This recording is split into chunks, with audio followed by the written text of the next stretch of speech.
भाई जो गुरु बचन पे डट गे, कट गे फंद 84 के। दान करना कितना अनिवार्य है, यानी भक्ति मार्ग में सच्चे सतगुरु से उपदेश लेने के बाद में दान करना कितना अनिवार्य है।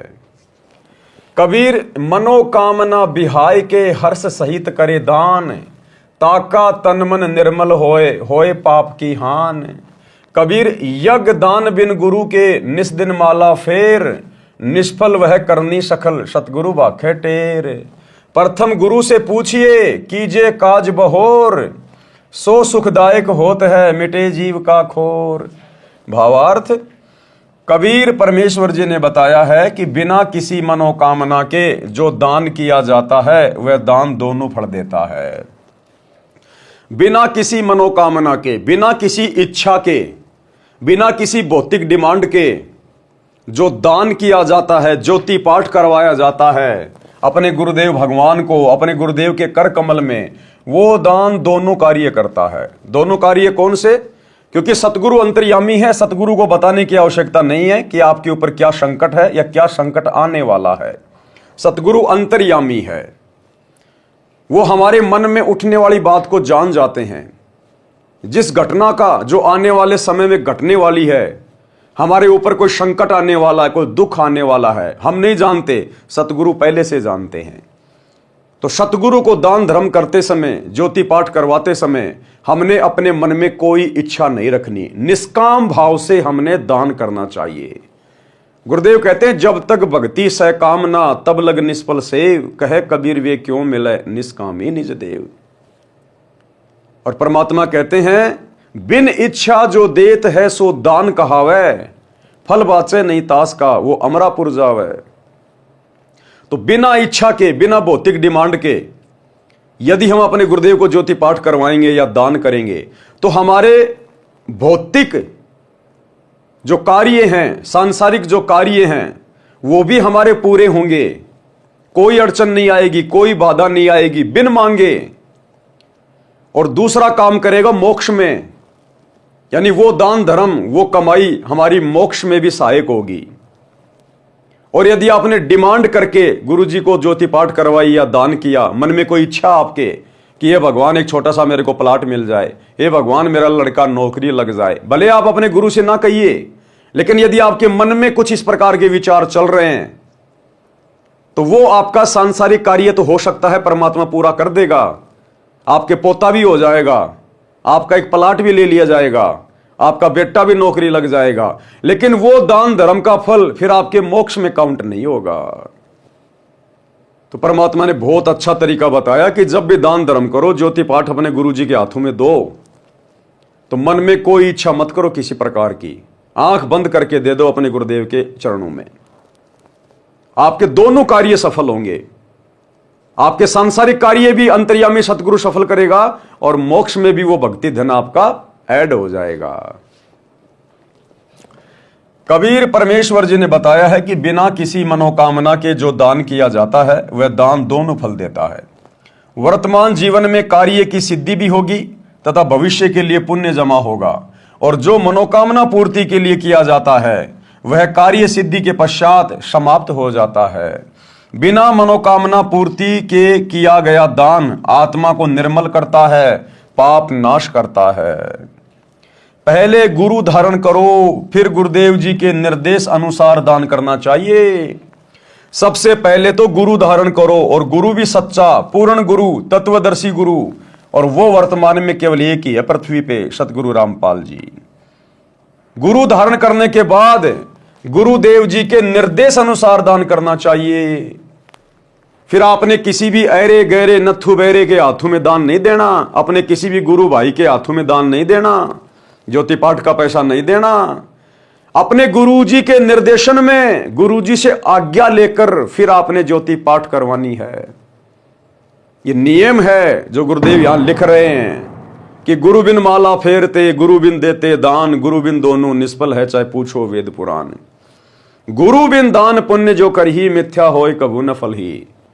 और गुरुदेव ने हमें निर्देशित किया है, आदेशित किया है सत्संगों में कि बच्चों सुपात्र को दान धर्म करना चाहिए, सुपात्र के हाथों में ज्योति पाठ का पैसा देना चाहिए।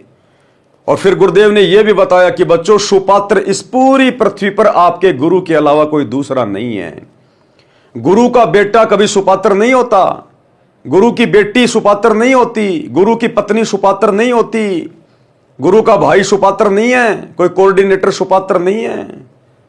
सतगुरु ही सुपात्र है, या फिर सतगुरु जिसको अपना अधिकारी नियुक्त कर दे, सार्वजनिक तौर पर ठप्पा लगा दे अपना, उसके बाद फिर वो अधिकारी होता है।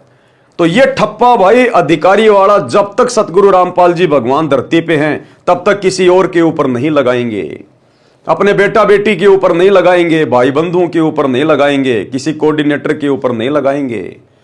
तो वर्तमान समय में जो कि 2025 का समय चल रहा है और 2014 में बरवाला कांड हुआ, गुरुदेव भगवान जेल में बैठे हुए हैं।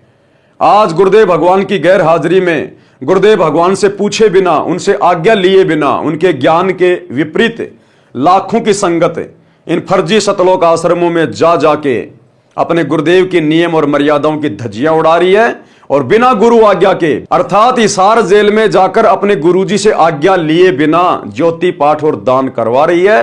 किनको? कुपात्रों को, गुरुदेव के परिवार को, कोऑर्डिनेटरों को। और ये कुपात्र संगत की आंखों के सामने उस दान का जी भरकर दुरुपयोग भी कर रहे हैं, क्योंकि कुपात्र तो दुरुपयोग ही करेगा, आपके दान को बर्बाद ही करेगा। अन्यथा भैया सतगुरु का वचन फैल हो जाएगा। फिर सतगुरु ने क्यों कहा कि सुपात्र को दान करना चाहिए और सुपात्र केवल सतगुरु होता है? तो आपने तो कुपात्रों को दे दिया, कुपात्रों को। गुरु का परिवार आपका सतगुरु नहीं है, ये कोऑर्डिनेटर आपके सतगुरु नहीं है। आपने किन कुपात्रों को दे दिया इस परीक्षा के समय में? और ये कुपात्र जी भर के आपके करोड़ों के दान का दुरुपयोग कर रहे हैं, आपके कर्म फोड़ रहे हैं, आपकी मर्यादा तोड़वा रहे हैं। धनाना गांव में करोड़ों रुपये का स्टेडियम बना दिया, जो कि गुरुदेव की आज्ञाओं के खिलाफ, सत्संगों के विपरीत। हरियाणा के जाट आरक्षण में करोड़ों रुपया चंदे के रूप में दे दिया। आनंदपाल सिंह जैसे गैंगस्टरों की सीबीआई जांच के समर्थन में 5 लाख रुपए दे दिए। हरियाणा के गोहाना जाट महासभा का 5वां फ्लोर बनवा दिया गया, जो 1 करोड़ से ऊपर बनेगा। अयोध्या में भंडारा लगा दिया काल पुजारियों के लिए। और भी दुनिया भर के पाखंड आडंबर आए दिन ये लोग आपके दान धर्म के ऊपर करते ही रहते, काल प्रेरणा से आप लोगों की मर्यादा तोड़वाने के लिए। तो भैया सतगुरु का वचन मिथ्या नहीं जाता। सतगुरु ने कह दिया कि दान केवल सुपात्र को दिया जाता है, सुपात्र केवल आपका गुरु है, बाकी आप किसको दे रहे हैं ये आप स्वयं निर्णय कर लीजिएगा। पहले गुरु धारण करो, फिर गुरुदेव जी के निर्देश अनुसार दान करना चाहिए। बिना गुरु के कितना ही दान करो और कितना ही नाम सुमरण की माला फेरो, सब व्यर्थ प्रयत्न है, यह सतगुरु पुकार पुकार के कहता है। अब बहुत सारे भाई बहन कह देंगे भैया ये वाणी जो आपने बोली है अभी कि गुरु बिन माला फेरते, गुरु बिन देते दान, गुरु बिन दोनों निष्फल है, चाहे पूछो वेद पुराण। इस वाणी का तो ये मतलब है कि सबसे पहले सच्चा गुरु धारण करो, उसके बाद में दान करो। ठीक है भाई साहब, हमने सच्चा गुरु धारण कर लिया सतगुरु रामपाल जी को, अब क्या आंखें बंद करके दान करें किसी को भी?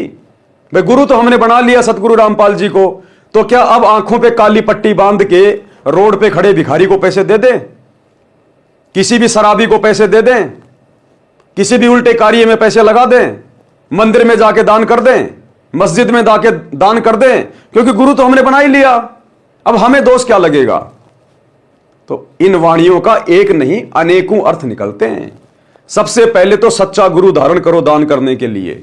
सच्चा गुरु धारण करने के बाद गुरु ने जो मर्यादा बताई है कि केवल सुपात्र को दान देना है। अब सुपात्र सतगुरु के अलावा धरती पे कोई दूसरा नहीं है, तो आप किसको दान दे रहे हैं वर्तमान में इन फर्जी सतलोक आश्रमों में जाकर? ये गुरुदेव के आध्यात्मिक निर्देशन के बिल्कुल विपरीत है। विपरीत आपका दान कुपात्रों के हाथों में जा रहा है। प्रथम गुरु की आज्ञा लें, तब अपना नया कार्य प्रारंभ करना चाहिए। वह कार्य सुखदायक होता है तथा मन की सब चिंता मिटा देता है। कोई भी कार्य करने से पहले अपने गुरुदेव भगवान की आज्ञा अवश्य लें। जैसे आप कोई मकान बना रहे हैं, दुकान बना रहे हैं, मकान में आप जी प्रवेश कर रहे हैं, अपना नया कोई कारोबार खोल रहे हैं, तो सर्वप्रथम अपने गुरुदेव की आज्ञा अवश्य लें। और वर्तमान में गुरुदेव भगवान हिसार जेल में बैठे हैं, आम भगत उनसे मिल नहीं सकता, उनके परिवार ने धर्म को धंधा बना लिया, उनके ऊपर विश्वास किया नहीं जा सकता। तो वर्तमान में अपने गुरुदेव के ज्ञान को आधार बनाकर और घर पर दरबार साहिब के सामने अपनी अर्जी अपने गुरुदेव को दंडवत प्रणाम करते हुए हृदय से लगाइए और अपने गुरुदेव से आज्ञा लीजिए और अपना कार्य शुरू कीजिए। भाई जो गुरु बचन पे डट गे, कट गे फंद 84 के, कट गे फंद 84 के, कट गे फंद 84 के।